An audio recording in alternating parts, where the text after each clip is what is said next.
Bapa di surga ya Tuhan, kami ucap syukur karena Engkau tidak pernah berubah ya Tuhan.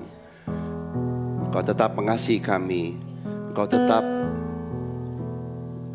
melihat kami dan selalu memberkati kami. Terima kasih Yesus, segala puji hormat, segala kemuliaan hanya bagi Engkau. Tidak ada lagi yang ditinggikan selain Engkau Yesus. Dalam namamu kami berdoa, amin. Jadi selamat siang semuanya. Saya terima kasih bisa khotbah lagi. Saya akan sampaikan. Ini yang seri keempat dari Tanah Perjanjian. Ya,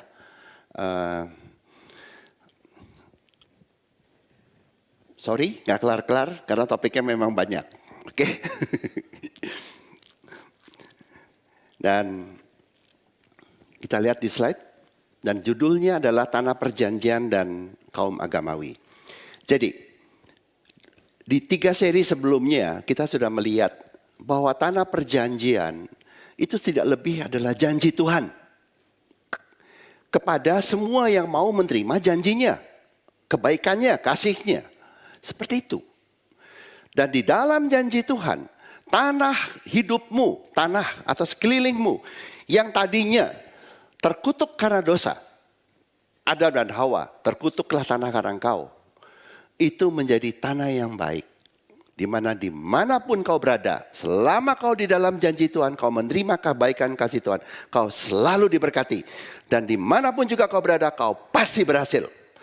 Dan setiap saat, ya, karena itulah janji Tuhan. Ya. Dan juga di tempat yang sama, sebetulnya yang akan terjadi adalah yang namanya kerajaan surga, berkat kerajaan surga yang dari surga sendiri, itu akan tumbuh di tanah yang baik tadi. Kerajaan surga hanya tumbuh di tanah yang baik. Tidak bisa tumbuh di tanah batu, tanah keras dan tanah yang bersemak duri. Di tanah agamawi tidak bisa tumbuh. Hanya di tanah yang baik, di tanah perjanjian yang dari Tuhan. Ya, jadi di dalam Kristus berkat yang di perjanjian lama yang sama dibukakan begitu besar kasih Tuhan karena yang diberikan di dalam tanah perjanjian bukanlah sekedar makanan yang enak dan seterusnya, tetapi adalah berkat kerajaan surga sendiri. Lalu juga saya sampaikan yang di terakhir di seri ketiga itu adalah di dalam tanah perjanjian tersebut itu sebetulnya tanah perjanjian itu menggantikan tanah yang dikuasai oleh kaum agamawi. Ngerti nggak? Selama agamawi berkuasa, tidak bisa tanah perjanjian ada. Karena selama agamawi berkuasa, berarti Tuhannya bukan Tuhan Yesus, tapi adalah agamawi. Selama doktrin yang berkuasa, maka Tuhan Yesus belum menjadi Tuhanmu. Tetapi teologi, doktrin yang menjadi Tuhan. Janji Tuhan tidak bisa. Ya, kalau selama orang masih memegang manusia, doktrin dari manusia, silakan kamu berharap pada manusia tersebut apakah dia bisa memberkatimu atau tidak. Karena yang diberkati di tanah perjanjian adalah orang yang memegang Tuhan, janji Tuhan, bukan doktrin, teologi, sinode. Ya, beda ya. Itu di situ. Makanya di mukjizat ketiga di buku Yohanes, ya, orang yang sakit itu yang memegang begitu banyak peraturan, air harus digetarkan, malaikat harus datang, dia harus pertama kali datang tidak mendapat apa-apa. Tapi pada waktu dia bergantung sama kasih Tuhan, mukjizat terjadi. Dan dia langsung bisa berjalan. Dan akhirnya dia mengerti mengenai siapakah Yesus, kasih Yesus. Oke? Jadi itu dalam ya, memang dalam. Karena yang inilah kalau sebetulnya ini bukannya dalam aja, ini sama sekali nggak diketahui oleh banyak gereja. Oke? Jadi sekarang adalah tanah perjanjian dan kaum agamawi. Seri keempat. Ya, ini belum selesai, nanti ada seri lagi, tapi satu-satu ya. Jadi kita harus mengenal, pada waktu Israel masuk ke tanah perjanjian, dia menghadapi orang Kanaan. Betul? kita mesti ngerti siapa itu Kanaan. Siapa itu orang Kanaan? Kenapa Israel harus perang? Dan kenapa harus dimusnahkan orang Kanaan tadi? Itu perintah Tuhan ya. Oke, kita lihat. Jadi siapa orang Kanaan? Di Ulangan 20 ayat 17 disebutin, melainkan kau tumpas sama sekali. Habisin, 100%, habisin. Ya, yakni orang Het, orang Amori, orang Kanaan, orang Feris, orang Hewi, dan orang Yebus. Seperti yang diperintahkan kepadamu oleh Tuhan Allahmu. Apa Tuhan membenci manusia? Tuhan yang menciptakan? No, Tuhan adalah kasih. Kenapa Tuhan bilang orang-orang ini habisin semua? Baca di ayat 18. Supaya mereka jangan mengajar kamu berbuat sesuai dengan segala kekejian yang dilakukan mereka bagi Allah mereka. Ngerti enggak? Sehingga kamu berbuat dosa kepada Tuhan Allahmu. Jadi orang Kanaan tidak lebih daripada kaum agamawi. Ngerti enggak? Dan Tuhan ingin memerintahkan Israel untuk menumpaskan semua itu. Bukan karena membenci manusia. Supaya orang percaya tidak terkontaminasi oleh satupun doktrin agamawi. Musnahkan, hilangkan semua yang mengganggumu. Ngerti gak? Itulah Kanaan. Itulah orang Kanaan. Oke, lalu juga di Imamat 18 ayat 3 di slide berikutnya. Janganlah kamu berbuat seperti yang diperbuat orang di tanah Mesir, di mana kamu diam dahulu. Juga janganlah kamu berbuat seperti yang diperbuat orang di tanah Kanaan, kemana aku membawa kamu. Janganlah kamu hidup menurut kebiasaan mereka. Jadi perintah Tuhan, kau mau dimasuk tanah perjanjian, lepaskan seluruh agamawimu. Dan jangan ikut satu kali pun kebiasaan mereka. Oke? Jadi Tuhan tidak ingin orang yang percaya kepada Dia terkontaminasi di tanah perjanjian oleh agamawi. Oke? Sekarang slide berikutnya.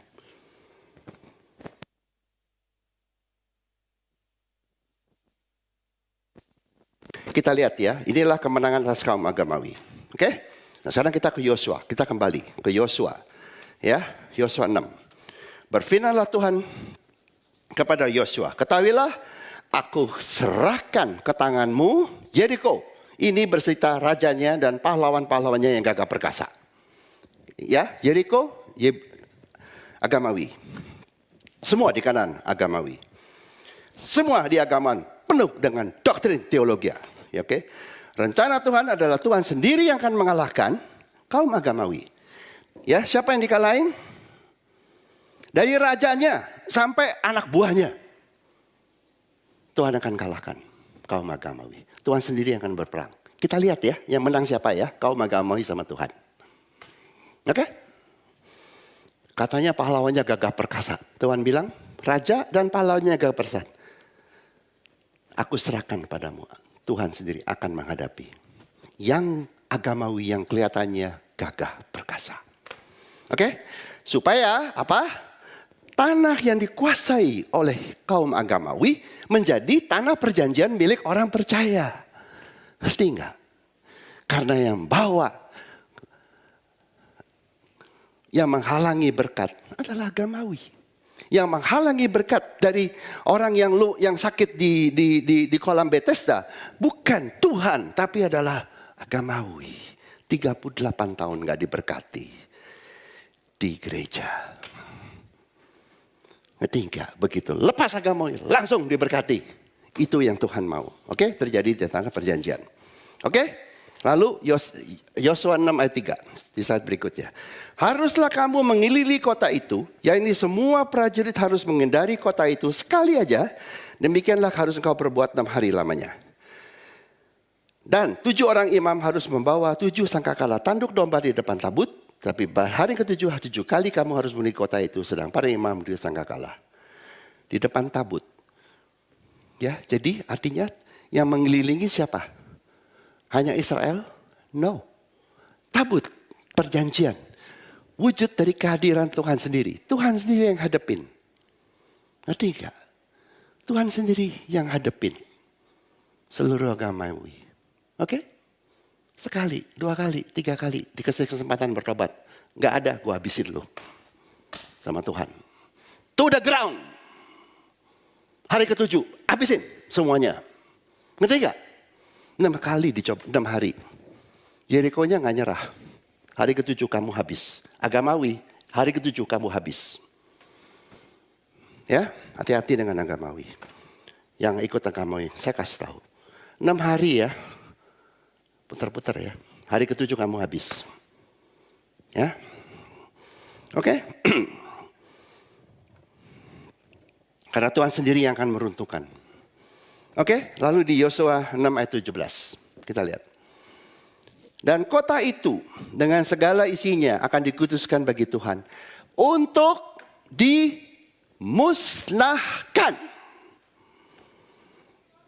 Hanya Rahab perempuan sundal itu akan tetap hidup. Ia dengan semua orang yang bersama-sama di dalam dia. Dengan dia di dalam rumah itu. Karena ia telah menyembuhkan orang suruhan yang kita suruh. Ya, jadi seluruh produk agamawi nanti kita akan lihat kenapa Rahab tidak kena dan Rahab selamat dan Rahab diberkati. Jadi seluruh ya kota itu apa? Kota itu adalah ciptaan kaum agamawi. Isinya apa? Isinya adalah ciptaan produk agamawi. Semuanya habisin Tuhan bilang. Oke? Tidak boleh ada kontaminasi di tanah perjanjian. Ya, makanya kalau Tuhan kelihatan keras di perjanjian lama, jangan kaget. Terhadap siapa? Terhadap kaum agamawi. Supaya apa? Supaya doktrin agamawi tidak merusak orang yang percaya. Oke? Lalu lihat di ayat berikutnya. Yosua 6 ayat 18. Tetapi kamu ini, ya orang Israel, orang percaya. Jagalah dirimu terhadap barang-barang yang dikhususkan untuk dimusnahkan. Barang-barang itu apa? Ciptaan agamawi. Ya. Jaga dirimu terhadap produk agamawi. Supaya jangan kamu mengambil sesuatu dari barang-barang yang dikhususkan itu setelah mengkhususkannya. Dan demikian membawa kemusnahan atas perkemahan orang Israel dan mencelakakan. Supaya kamu jangan ngambil sesuatu. Nggak usah semuanya. Ngambil sesuatu. Produk agamawi tadi akan mencelakakan kamu dan memusnahkanmu. Di tanah perjanjian. Ngerti nggak? Karena kau melanggar janji Tuhan. Bukan karena Tuhan mencabut kasih karunia-Nya. Bukan karena manusia Tuhan meninggalkan kasih-Nya. Tuhan menghormati mereka yang mau agamawi. Mereka yang menolak janji Tuhan, mereka akan tidak mendapat janji Tuhan di tanah perjanjian. Ngerti nggak? Karena kau menolak. Jangan ya. Bagaimana menolak? Dengan mengambil produk agamawi. Ya, agamawi hanya membawa kemusnahan dan kecelakaan. Oke, lalu disebutin di slide berikutnya, di ayat berikutnya. Segala emas dan perak serta barang-barang tembaga dan besi adalah kudus bagi Tuhan. Semua itu akan dimasukkan ke dalam perbenaran Tuhan. Emas, perak dan semuanya bukan produk agamawi. Sudah ada sejak ciptaan. Adalah kreasi dari Tuhan. Itu tidak apa-apa. Yang lain habisin. Oke? Lalu, ini pesan dari Alkitab, dari Tuhan kepada para ahli agamawi. Yosua 6 ayat 26. Pada waktu itu, dalam kasih Tuhan, bersumpahlah Yosua ya, katanya, terkutuklah di hadapan Allah, di hadapan Tuhan, orang yang bangkit untuk membangun kembali kota Yeriko ini. Oke? Logos yang berbicara. Ya, dengan membayarkan nyawa anak yang sulungnya melekat dasar kota itu, dengan membayarkan nyawanya anak yang bungsu, ia akan memasang pintu gerbangnya. Siapapun juga yang berani main agamawi di dalam tanah perjanjian, terkutuklah kau sampai anak sulungmu dan anak bungsumu. Tahu nggak? Hati-hati lu main agamawi di tanah perjanjian. Karena jangan kontaminasiin yang Tuhan rencanakan. Nangkap gak? Ya, jadi mereka yang kembali ke jalan agamawi di tanah perjanjian telah membawa kutuk bagi dirinya sendiri dan bagi anaknya. Nangkap gak? Terus Tuhan tidak mengasihi? Enggak, justru dikasihi, maka dikasih tahu begini. Tetapi kalau mau balik ke agamawi, Tuhan bilang silahkan, kau akan menderita. Oke? Yosua 6, slide berikutnya. Jadi kesimpulan, apakah kehendak Tuhan di tanah perjanjian? Tuhan sendiri yang akan berperang dan mengalahkan kaum agamawi untuk membebaskan tanah agamawi, tanah yang terkutuk, menjadi tanah perjanjian untuk memberkati orang percaya.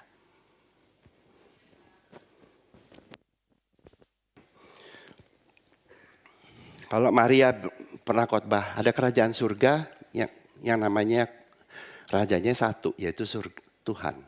Ada kerajaan manusia, rajanya satu, yaitu manusia. Di tanah agamawi, rajanya siapa? Pemimpin agamawi. Bukan Tuhan. Oke? Dan Tuhan harus bersihin. Supaya kembali menjadi tanah yang dia ciptakan. Untuk memberkati kita. Di tanah perjanjian, kontaminasi ajaran agamawi akan bawa kemusnahan dan celaka. Kasih Tuhan tidak boleh dicampur dengan doktrin teologi manusia. Itu pesannya di tanah perjanjian. Oke? Lebih lanjut ya. Saya cepetin, ada slide-nya, ada 40 soalnya. Oke? Sekarang Rahab. Kita lihat yang terjadi dari Rahab. Oke? Yosua 2 ayat 9. Dan berkata kepada orang-orang itu, aku tahu, ini Rahab ya. Tuhan telah memberikan negeri ini kepadamu. Tuhan telah memberikan tanah perjanjian ini kepada kamu orang percaya. Dan bahwa kengerian terhadap kamu telah menghadapi kami dan segala penduduk ini gemetar menghadapi kamu. Jadi Rahab itu percaya bahwa berkat tanah perjanjian berasal dari kasih Tuhan. Bukan berasal dari kehebatan Yosua atau Israel. Tapi berasal dari kebaikan kasih Tuhan. Oke? Lalu di slide berikutnya saya lompat ke Yosua 2 ayat 13. Bahwa kamu akan membiarkan hidup ayah dan ibuku, saudara-saudaraku yang laki-laki dan perempuan, dan semua orang-orang mereka, bahwa kamu akan menyelamatkan nyawa kami dari maut. Jadi Rahab inginnya apa? Saya percaya Tuhan yang mengasihi yang sehingga memberikan tanah perjanjian. Yang kedua, saya juga ingin hidup di tanah perjanjian. Saya nggak mau mati seperti orang agamawi. Ngerti nggak? Saya mau hidup. Saya percaya kasih Tuhan dan saya mau hidup. Simpel toh? Lalu ayat 17. Dan kota ini dengan segala isinya. Yang agamawi, Tuhan bilang. Hari pertama, hari kedua, hari ketujuh habis lu. Gitu ya. Untuk dimusnahkan. Hanya Rahab, perempuan sundal itu. Rahab, simple. Menerima hidup yang diberkati di tanah perjanjian. Karena dia bergantung sama kasih Tuhan. Meskipun dia juga agamawi sebelumnya. Meskipun dia pelacur. Meskipun dia bukan Yahudi. Nggak ada urusan. Siapa yang bilang tanah perjanjian hanya milik orang Yahudi? Siapa yang bilang bahwa yang diberkati hanya orang Yahudi? Ngerti enggak? Semua yang menerima kasih Tuhan, kau mendapatkan janji Tuhan. Ya, semua yang agamawi, saya kasih tahu. Tuhan masih mengasihimu, tapi kamu berubah cepat-cepat. Ya, jadi slide berikutnya. Tanah perjanjian adalah janji berkat Tuhan bagi semua yang mau menerima kasih-Nya. Bukan lokasi geografis. Gak ada di Alkitab. Ngerti gak? Tapi bagi semua yang mau menerima janji Tuhan. Namanya tanah perjanjian. Baik Yahudi maupun non-Yahudi. Selama orang tersebut mau meninggalkan berhala agamawi mereka. Seperti Rahab. Orang Jeriko juga dia. Oke? Dan bergantung pada kasih Tuhan. Selesai, dapat langsung. Oke? Lalu, kekalahan di tanah perjanjian. Kita lihat siapa yang kalah. Kalah di tanah perjanjian. Ada doktrin teologi tertentu mengatakan, wah kamu selalu diberkati. Terus berapa saja diberkati? Saya setuju kamu diberkati. Terus gak bisa kalah. Nabi palsu ngajarin kayak gitu. Alkitabnya bilang kalah kok. Ngerti gak? Diberkati ya diberkati. Bisa kalah gak? Bisa. Karena Tuhan kalah? Ya bukan, karena ini orangnya ikutin doktrin. Ini lihat. Yosua 7 ayat 1. Tetapi orang Israel berubah setia. Berubah dari setia ya, berubah ya. Dengan mengambil barang-barang yang dikhususkan itu karena Akan bin Kami bin Zabdi bin Zerah dari suku Yehuda mengambil sesuatu. Cuman sesuatu. Kalau bahasa Sundanya setik ya. Sedikit gitu loh. Ya. Lalu bangkitlah murka Tuhan. Oke? Terhadap orang Israel. Jadi orang Israel ada yang tertarik pada hasil produk agamawi. Tuhan marah. Ini Alkitab bicaranya begini. Oke? Lalu di Yosua 7 ayat 5. Sebab orang-orang Ai menewaskan. Nah, habis itu Israelnya perang dengan kota kecil ya. Kota Ai di tanah Kanaan. Menewaskan kira-kira 36 orang dari mereka. Orang-orang itu dikejar dari depan pintu gerbang kota itu sampai ke Sebarim, dipukul kalah di lereng. Lalu tawarlah hati bangsa itu amat sangat.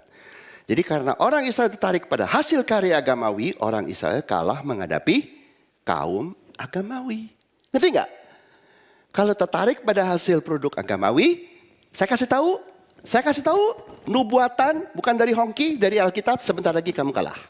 Sama kaum agamawi yang kamu cintai itu. Ngerti gak? Jangan ya. Jangan coba. 100 kali kamu coba, 100 kali benar. Bunuh buatannya. Tapi jangan coba, kamu sedih loh 100 kali kalah. Ya. Jadi saat, ya itu yang terjadi. Oke? Jadi di slide berapa tuh? Ya. Di Yosua, ya. Dan pada waktu setelah kalah, apa yang terjadi? Tawarlah hati bangsa itu. Sedih gak karuan. Setelah kalah dari kaum agamawi. Diperas, disuruh begini. Nah, baru sedih. Ngerti gak? Kesedihan besar akan terjadi. Yang ikut agamawi. Pertama kamu akan dijajah oleh pemimpin agamawi. Yang kedua, kamu akan sedih. Dan kamu pikir Tuhan. Bukan Tuhan. Bukan Tuhan. Oke? Lalu, slide berikutnya. Lihat, orang Israel telah berdosa. Mereka melanggar perjanjianku. Mereka yang melanggar. Kau berpegang agamawi, bukan saya yang meninggalkan janji. Kau tetap di tanah perjanjian. Aku tetap janjiku tidak pernah berubah. Kau yang melanggar, kau yang kabur.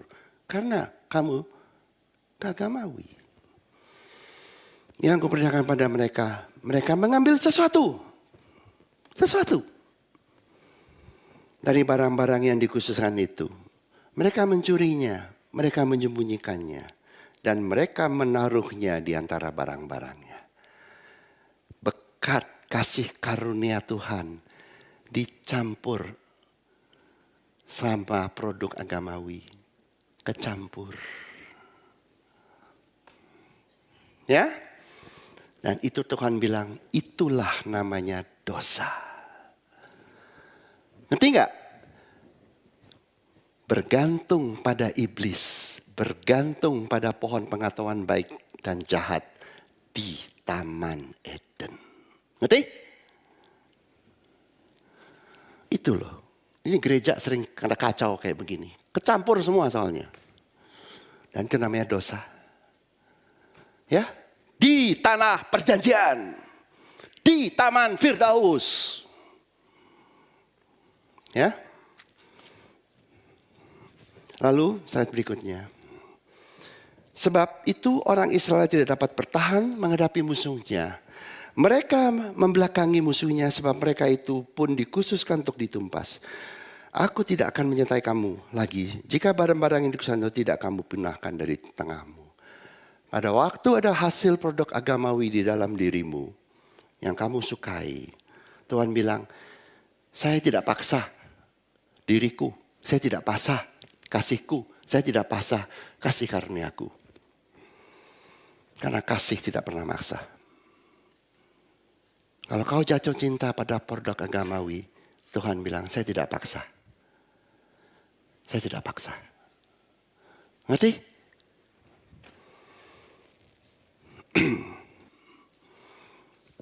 Karena engkau menolak aku. Oke? Nanti lihat. Ya, kita lihat.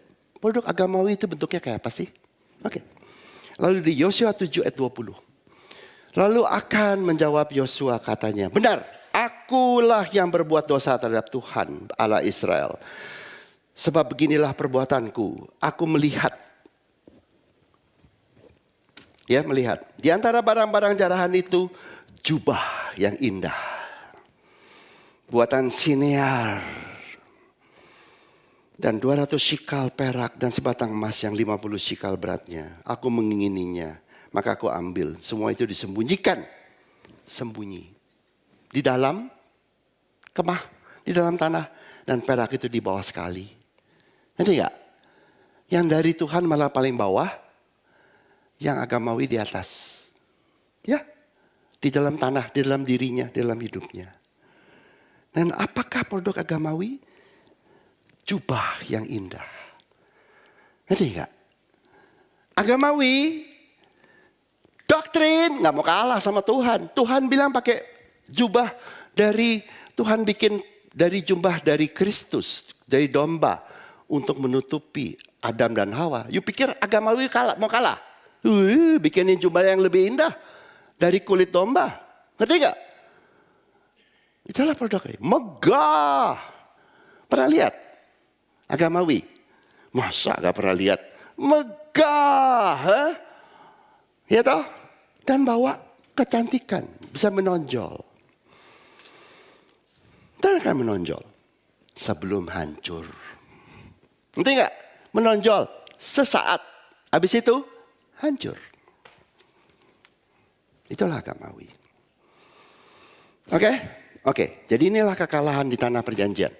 Di tanah perjanjian, di Taman Firdaus pun juga begitu. Tertarik pada hasil produk agamawi. Hati-hati ya, orang pinter ya. Ya. Akhirnya kalah menghadapi kaum agamawi yang sama. Kamu tertarik rayuan itu. Produknya loh. Teorinya loh. Doktrinnya loh. Keren. Ya, tertariklah. Dari Alkitab bilang, sebentar lagi kamu kalah. Sebentar lagi kamu kalah. Sebentar lagi kamu menderita. Sebentar lagi kau menderita sekali. Ya. Dan menderita di tanah perjanjian. Janji Tuhan gak cabut dari tanah perjanjian. Karena janji Tuhan masih ada. Tapi Tuhan menghormati yang mau menderita karena menolak dia. Tuhan hormati. Ya gimana? Tuhan tidak mencabut janjinya. Enggak. Tetap di tanah perjanjian. Israel tetap di tanah perjanjian. Keselamatannya gak dicabut. Berkatnya selama orang itu nolak. Ya menderita. Padang gurun. Ya. Nah terus gimana? Kemenangan di tanah perjanjian. Ya. Bagaimana? Bagaimana untuk menang? Yosua 8 ayat 1. Kepada musuh yang sama. Kemudian berfirmanlah Tuhan kepada Yosua, janganlah takut dan janganlah tawar hati. Bawalah seluruh tentara dan bersiaplah, majulah ke Ai. Ketuailah aku serahkan kepadamu raja negeri Ai. Rakyatnya, kotanya, negerinya, semua. Yosua 8:25, jumlah semua orang yang tewas pada hari itu, baik laki-laki maupun perempuan ada 12.000, semuanya orang Ai. Pada waktu Tuhan bekerja, kau agamawi berapa? 12.000, lenyap semua. Supaya satu pun tidak mempengaruhi anakku. Tungguin aja waktunya. Hati-hati yang main agamawi.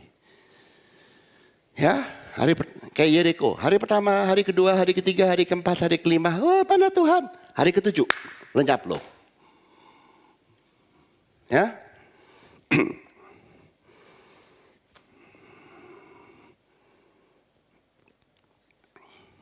Jadi saat Israel kembali kepada kasih Tuhan, kemenangan kembali di tanah perjanjian. Ya, ngerti enggak? Yesus datang untuk membebaskan tanah perjanjian dari agamawi. Yesus datang untuk membalikan berkatnya kepada orang percaya. Ini rumusnya. Di tanah perjanjian, kembali kepada kasih Tuhan, dia menang. Kepada kaum atas agamawi.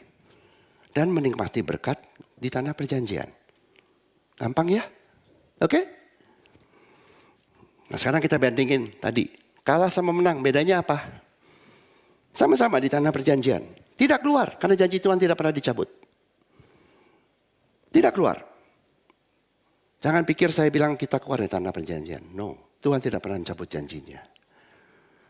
Tetapi yang tertarik pada hasil karya agamawi, kau akan dikuasai oleh agamawi dan kau akan menderita. Tetapi yang tertarik kepada kasih Tuhan, kau akan menang atas agamawi dan kau akan diberkati. Itu di tanah perjanjian yang sama. Ya, oke? Kalau ada pengajar bilang, kau akan diberkati meskipun kau agamawi. Jangan dengerin. Ini logos, saya kasih tahu. Ya. Nah kita lihat, apa selesai? Belum. Kaum agamawi, wih. Cerdiknya, oke? Sekarang akal, kaum agamawi di tanah perjanjian. Oke, namanya kaum Gibeon. Yosua 9 ayat 3. Yuk bacain ya, ini tanda-tanda kaum agamawi. Oke? Tetapi ketika terdengar kepada penduduk negeri Gibeon, apa yang dilakukan Yosua terhadap Jericho dan Ai, maka mereka pun bertindak dengan memakai akal. Nomor 1 ya, kaum Gibeon pinter, akalnya banyak. Ya. Mereka pergi menyediakan bekal, mengambil karung-karung yang buruk-buruk untuk dimuatkan ke atas keledai mereka dan kirbat anggur yang buruk-buruk yang robek dan dijahit kembali. Jadi kaum agamawi Gibeon disebut di Alkitab banyak akalnya. Oke?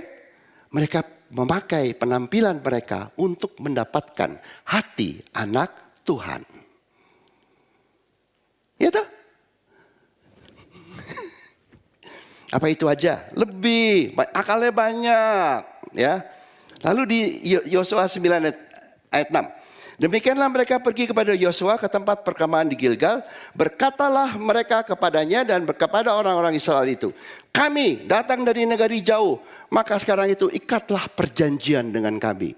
Jadi kaum agamawi Gibeon banyak akal. Suka membuat anak Tuhan berjanji kepada mereka.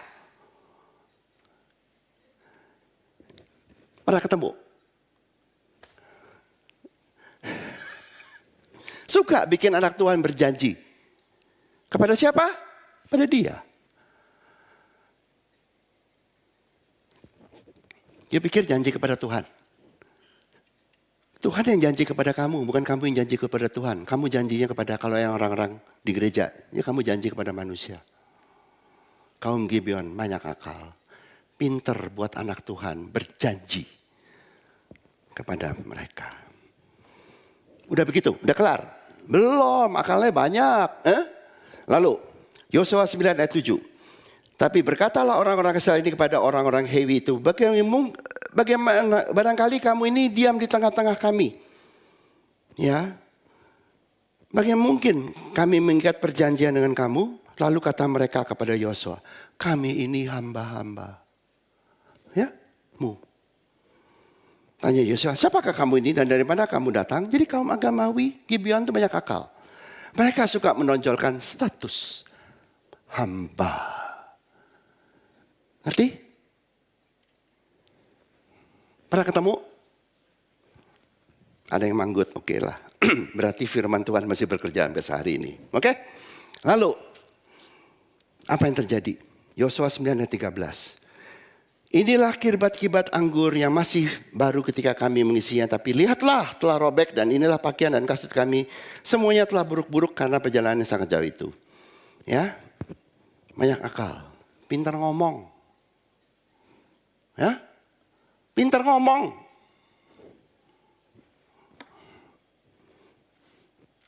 Lalu orang-orang Israel mengambil bekal orang itu.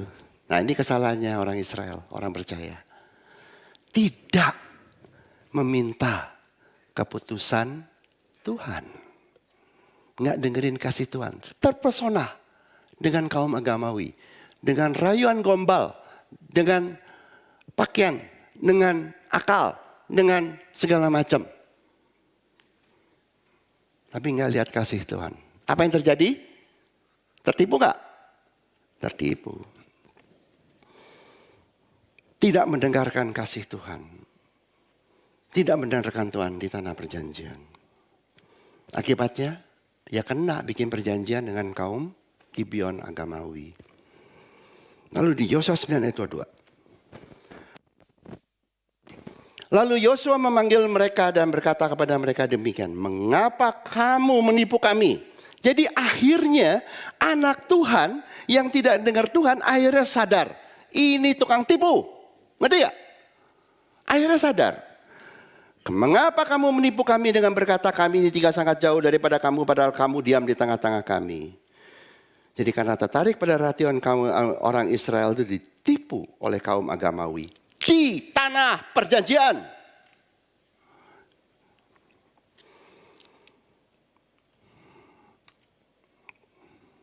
Akhirnya Yosua sadar, ini penipu. Terus Tuhan hukum. Atau gimana? Hah? Lihat, Yosua 9 ayat 23. Oleh sebab itu terkutuklah kamu dan tak putus-putusnya kamu menjadi hamba. Tukang belah kayu dan tukang timba air untuk rumah Allahku. Kaum agamawi akan terkutuk seumur hidupnya menjadi hamba. Seumur hidup menjadi hamba. Kecuali berubah ya, menjadi sadar. Sesuai akal mereka. Ngerti gak? Kamu menonjolkan hamba dan kamu menjadi hamba. Hidupmu berat. Yes, hidupmu berat. Kapan? Sampai kamu mati. Beban pelayanan menekanmu. Ya. Dari Tuhan? Bukan. Rencana mereka. Saya suka jadi hamba. Dan kamu suka hidup berat? Terjadilah. Kamu mau setia sampai mati? Yes, sampai mati kamu menderita. Sesuai kehendakmu, sesuai akalmu. Nama Tuhan, bukan Tuhan menghukum. Ya, oke? Lalu, apa lagi?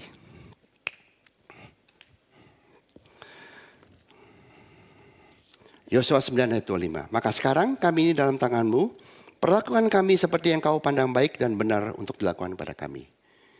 Ya, dan inilah kaum agama Gibeon menjual ide.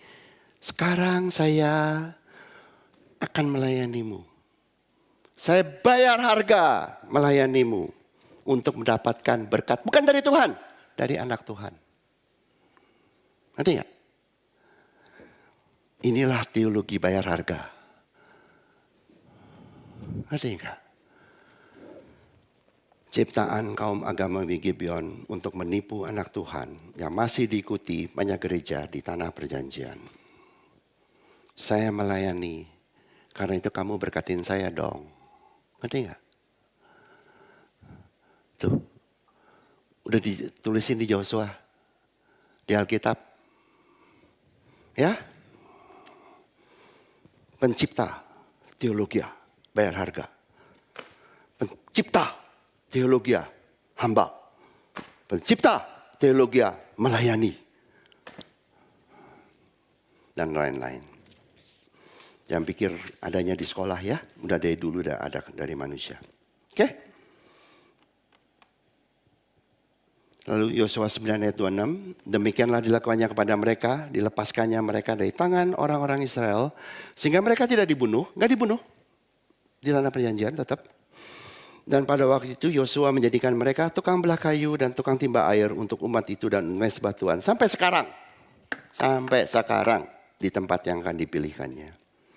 Jadi kaum agamawi akan ditekan oleh beban pelayanan seumur hidup mereka sesuai kehendak mereka. Terjadilah sesuai imanmu. Mereka sendiri yang membawa hidup yang berat bagi hidupnya. Bukan Tuhan berhenti mengasihi. No. Lalu Yosua 10 ayat 6. Lihat orang-orang cerdiknya orang Gibeon, orang agamawi. Lalu orang Gibeon itu menyuruh orang kepada Yosua ke tempat perkemahan waktu mau diserbu. Oke? Di Gilgal. Mengatakan, jangan menarik tanganmu daripada hamba-hambamu ini. Ya. Datanglah dengan segera kepada kami. Lepaskanlah kami dan bantulah kami. Sebab semua raja orang Amori yang diam di pergunungan itu telah bergabung melawan kami. Mereka yang memanggil dirinya sebagai hamba mau melayani Israel, sekarang meminta orang Israel menjadi hamba mereka. Ngerti ya? Kaum Amori itu banyak akal.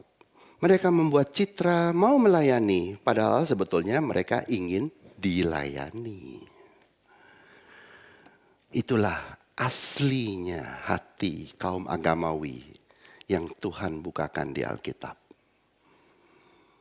Saya mau melayani supaya kau melayaniku. Oke? Dan inilah yang disebut di Pengkhotbah 10 ayat 7. Aku melihat budak-budak, the slave, budak-budak menunggang kuda. Dan pembesar-pembesar, atau the princess bahasa Inggrisnya, pangeran, anak raja, berjalan kaki seperti budak. Pengkhotbah 10 ayat 7, nubuatan dari pengkhotbah. Akal dan tipu kaum agama di tanah perjanjian masih terjadi sampai saat ini.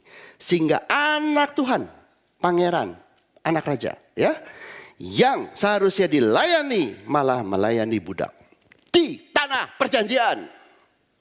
Karena tipu dari kaum Gibeon. Ngerti nggak? Oke? Terus gimana? Kita benci kaum Gibeon? Enggak. Tuhan tetap mengasihi, cuma jangkai mereka. Oke? Inilah pesan di tanah perjanjian. Saya bayangin di slide berikutnya. Di tanah perjanjian yang sama, ada kaum agamawi Gibeon dan ada agamawi pelacur Rahab. Dua-duanya ingin diberkati di tanah perjanjian. Yang kaum agamawi Gibeon memakai akal cerdik mereka seperti ular iblis. Tapi gak tulus. Ngerti gak? Yang agamawi pelacur Rahab bergantung kepada kasih Tuhan. Tulus seperti merpati. Ngerti gak? Yang kaum agamawi Gibeon di Alkitab dikatakan kau penipu. Kau hamba penipu. Suatu saat kau akan menderita malu pada waktu anak-anak Tuhan sadar. Tetapi Rahab diberkati di tanah perjanjian. Ngapain susah-susah jadi kaum agamawi Gibeon? Kenapa gak jadi kayak Rahab, tulus seperti merpati menerima kasih Tuhan?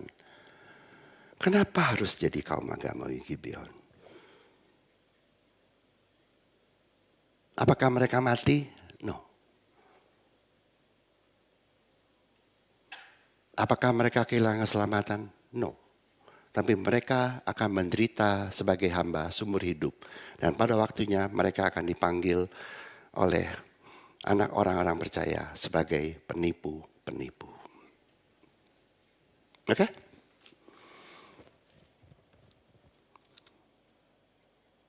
Dan inilah yang dikatakan terakhir slide saya. Sebab barang siapa menabur dalam dagingnya, akal dagingnya, ia akan menuai kebinasaan dari dagingnya. Tetapi barang siapa menabur dalam roh seperti Rahab, bergantung pada roh Tuhan, bergantung pada kasih Tuhan, ia akan menuai hidup yang kekal dari roh itu, diberkati. Kaum agamawi menabur dalam daging.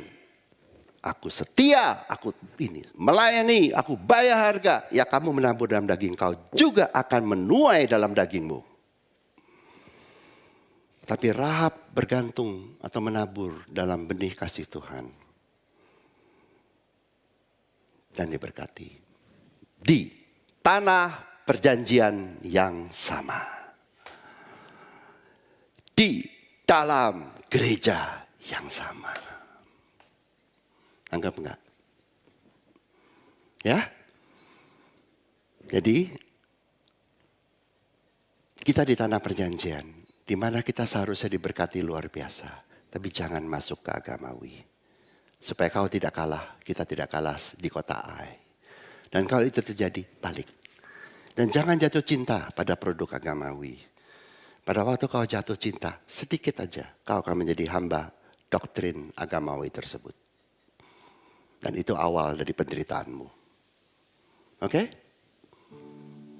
Tuhan harus bersihkan gerejanya. Bukan untuk keselamatan. Supaya kau benar-benar diberkati dan menerima janji Tuhan di tanah perjanjian. Seperti sederhana seperti Rahab. Gak macam-macam. Jangan sok pinter. Seperti kaum agamawi Gibeon. Anggap enggak. Di tanah perjanjian begitu gampang untuk menerima berkat.